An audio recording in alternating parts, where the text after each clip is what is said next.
David Reviriego est parisien, français, mais il se sent avant tout européen.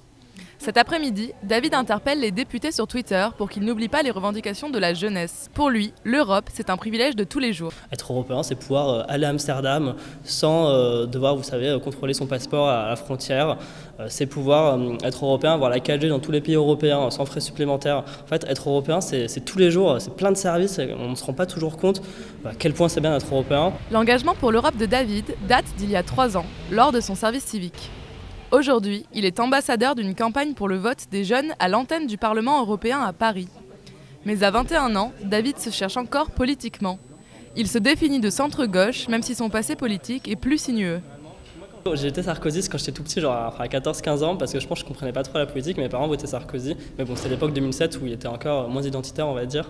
Et donc j'avais un poster de Sarkozy dans la chambre, pour être honnête, mais j'en ai énormément honte aujourd'hui parce que je ne vote plus du tout pour la droite. Depuis qu'il a obtenu sa carte d'électeur, il a déjà voté à 3 reprises.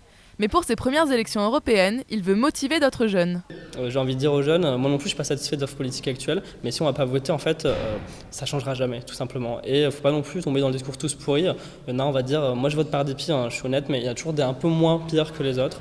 En attendant, David milite auprès de ses amis. Emina Topkagic a été la colocataire de David. Et le jeune homme n'a pas hésité à lui rappeler d'aller voter. David nous a envoyé des messages récemment pour qu'on aille voter.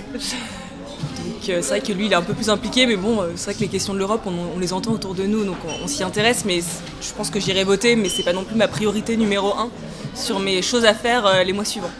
D'ici aux européennes, David a plusieurs projets.